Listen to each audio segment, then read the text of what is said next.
Hello, folks. As promised, Robert Hogue, former president, CWA Local 9423, bringing the second installment of the State of the Union. Just like last time, the documents will appear on your screen, so feel free to pause and zoom in anytime you want. So we left off with how and what trusteeship is. We covered fiduciary duty, and I'm going to talk a little bit more about that this time. I explained ground zero as far as discovering the financial misconduct. I'm using that phrase, financial misconduct, because there was an actual committee formed to investigate the financial misconduct in our local. Also, take note, I'm not accusing anyone of theft or anything like that. I am simply pointing out what we found as a 14-person executive board. Like I said before, I don't want you to take my word for anything. I will produce for you to view the actual proof in black and white. This is so you can have your questions answered, not with a story, but with evidence you can look at and scrutinize for yourself. I've been very frustrated because until now it has been a back and forth of someone saying something and the other side saying that didn't happen, or it's fake news, or whatever. I have wanted you folks to see exactly what I'm posting here. It's impossible to argue with the black and white facts I'm giving you, although I can guarantee you they will try. These folks will tell you water isn't wet. So, not taking my word for it, seeing it with your own eyes, and one better, take their word for it. That's right, these folks are claiming Francisco Rivas and Ricky Acala are with them, and they're saying to vote for these guys. I say Rivas and Acala are great guys, so yes, vote for them. So take a look at what Rivas and Acala have said and done. Rivas was a trial judge that found Monica guilty and ordered her to be kicked out of the union for 8 years. True story, folks. You can ask him yourself. Acala was on that committee I referred to, the committee that investigated the financial misconduct in the local. He has given strong recommendations about the former Secretary-Treasurer. Both of these folks recognize the deficiencies and the need for immediate correction as a fiduciary responsibility. Regarding fiduciary duty, I explained and showed a clip of what that means. Google is your friend here. If you doubt what was described or just want to fact check, please do. The members of the executive board had a serious fiduciary duty. What we came to understand was that if we didn't do everything we could or exhaust all avenues to correct the inappropriate financial actions, we could be held accountable. That means each of us could potentially be sued for not correcting what we found. This gets serious when you have assets like a home or a 401k, which most of us did. No one wants to be on the hook for inappropriate financial actions. At least speaking for myself, I don't. I personally contacted the feds, or the Federal Department of Labor, and requested a forensic audit of our local. So, what financial misconduct? What inappropriate financial actions? And what does that even mean? Well, anything that is a result of a deliberate action, of course, would be in these categories. But negligent actions also fall into this. If overdrafting a check results in a charge, that would definitely fit either category, either misconduct or inappropriate action. And yes, some of these overdrafts were forgiven, resulting in no charge to the local.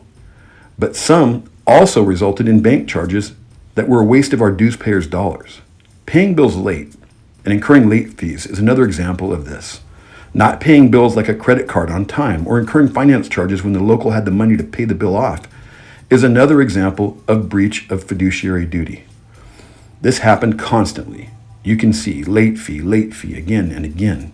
You can see thousands of dollars in finance charges incurred because the credit card bill was not paid off.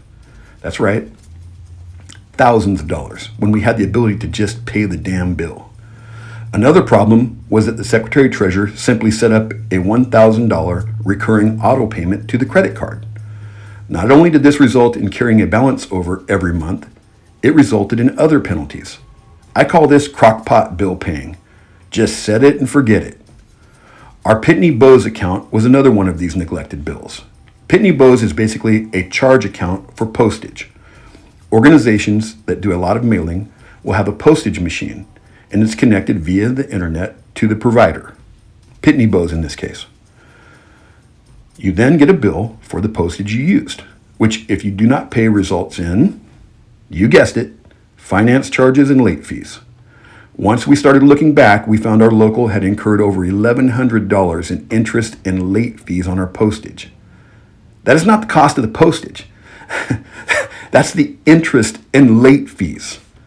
This is inexcusable. When we're paying someone to pay the bills, when your job is to pay the bills, when the local is paying you wage scale 12 to pay the bills. So who's responsible? This would fall directly onto the individual who's supposed to pay the bills, the Secretary-Treasurer. However, once it was discovered, the entire executive board would be responsible for correcting the problem, or else we would be in breach of our fiduciary duty. We didn't know how far or how bad this went. It got worse when it was discovered that our clerk, Kelly, had disclosed to an independent auditor that Monica had instructed her to stop giving receipts for cash. I can't think of one good reason to stop providing receipts when someone gives you cash. This was a huge cause for concern for everyone on the executive board. Now, add to that, we were being denied access to our QuickBooks. So, the executive board passed a motion directing the Secretary-Treasurer to provide this access. The executive board is the governing body of the local. As a body, they can override the president. So we have the governing body of the local demanding access to the QuickBooks, and that access was flatly refused. Now, folks, there has been a whole lot of storytelling regarding this issue. It was alleged that I only wanted the Secretary-Treasurer's personal access information. On September 8th, 2021, the Secretary-Treasurer was directed by the Executive Board to provide me with a password and access to our QuickBooks. Monica stated to the board that I would only accept her personal password and username, etc. In an email that I sent September 9th, 2021, I made it clear I would accept my own username and password, and yet she still refused to provide this. Once again, I can't understand why she would refuse this. The president and the executive board have the right to know what's going on with our books. They have the right to look for themselves at the books. In fact, I will say I believe that they have a duty to look at those books. This refusal did result in legal action that cost the local a lot of money. This cost Monica a lot of money too. She informed the executive board that she'd spent over $33,000 fighting our demands for QuickBooks access. Who would spend $33,000 when all that they had to do was provide access to the QuickBooks? I find it laughable that there are people trying to say we ran the local into the ground by spending money on legal fees, etc. So here's a dose of reality for those individuals. When we took office in January of 21, we had $48,000 in savings, and we were bouncing checks. I showed you the actual account balance in the previous video.